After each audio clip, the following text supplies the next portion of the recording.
When Clara passed away, the desert's quiet dust seemed to whisper my own end, and the secret I'd carried for a decade burned heavier in my chest.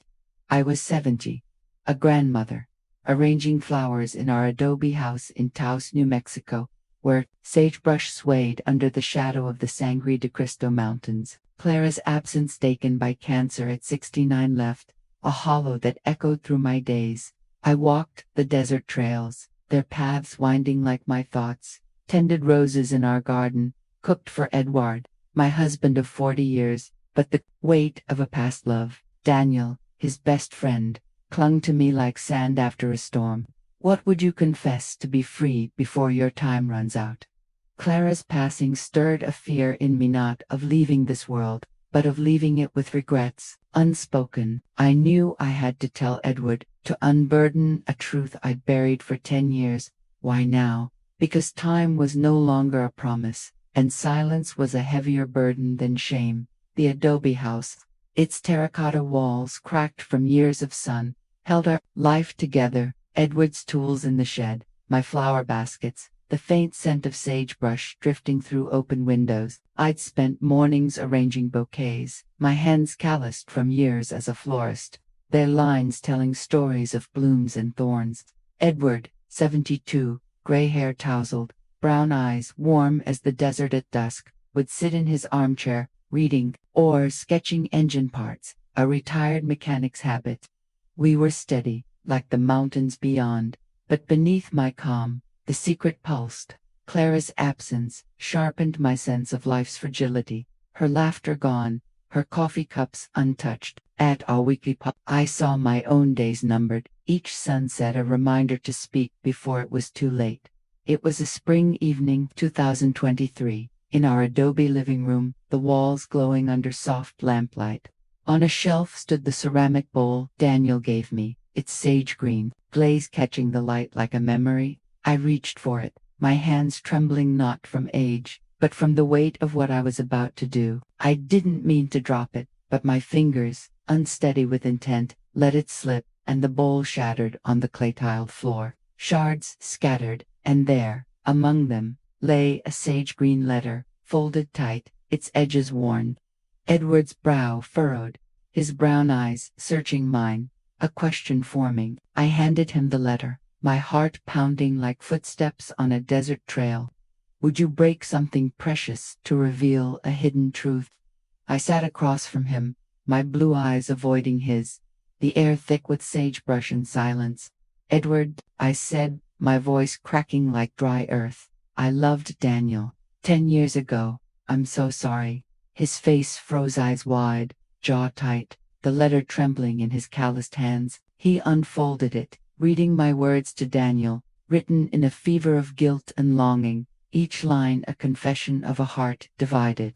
The room felt smaller, the lamplight dimmer, the sagebrush scent sharper. Edward's silence cut deeper than words could. I braced for anger, for the fracture of our life together, but his brown eyes softened, tracing my face with a tenderness that broke me.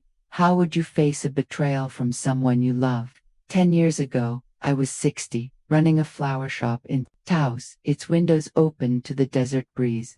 Daniel, 58, Edward's best friend, a ceramicist, stepped in one afternoon, his sandy hair streaked with silver, hazel eyes bright as the morning sun, shirt dusted with clay. We laughed over roses, their petals soft as promises, and talked about art, the fleeting beauty of life, the way a single bloom could hold a story.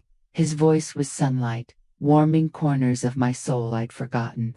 Have you ever loved someone in secret, knowing it could break another's heart? Our connection grew in quiet moments, his hand brushing mine as we arranged flowers, a shared glance in the shop's warm light, the air thick with possibility. I felt alive, yet tethered to guilt. For Edward, 62, gray-haired, brown-eyed, trusted me wholly, his love a steady anchor.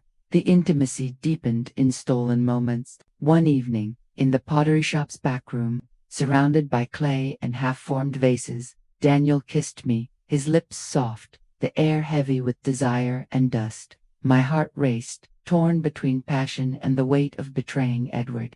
We stole whispers on a desert trail at dusk, the horizon glowing terracotta, and an embrace under a cottonwood tree, its shadows shielding us from the world. I wrote letters to Daniel on sage green paper, words of love and shame I never sent, hidden in the bowl he'd crafted. Each touch was a theft, each glance a betrayal. Yet his laugh bloomed like the desert after a rare rain, vibrant and fleeting. In 2015, Daniel moved to Tucson for a pottery studio, a chance to chase his art. Our goodbye was quiet under that same cottonwood, his hazel eyes wet with unspoken words. He gave me the bowl, inscribed, "For Ruth, my quiet bloom." I locked it away, returning to Edward's steady love, the secret, heavy as stone. Can you let go of a love that feels like a betrayal? Back in the living room, Edward set the letter down, its edges worn like my resolve. His face, once rigid with shock, softened, his brown eyes steady as the mountains. "Ruth," he said, his voice low, like the hum of the desert at night.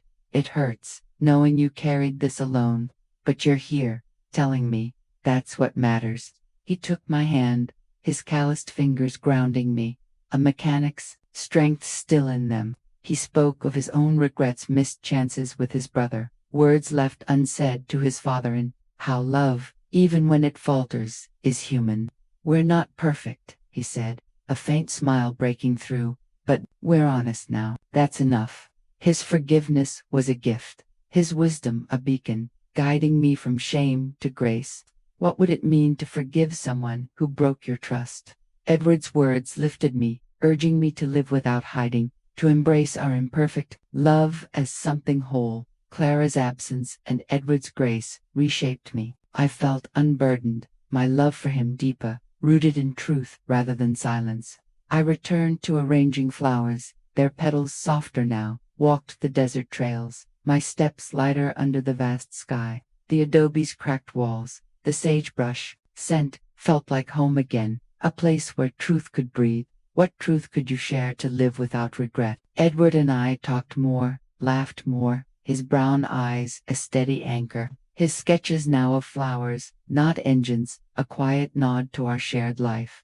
Last week, I placed the bowl's shards in our garden, a mosaic of my truth, glinting under the Taos sun. I burned the remaining letters in a desert fire pit, sage green paper curling to ash under a terracotta sunset, the smoke rising like a prayer.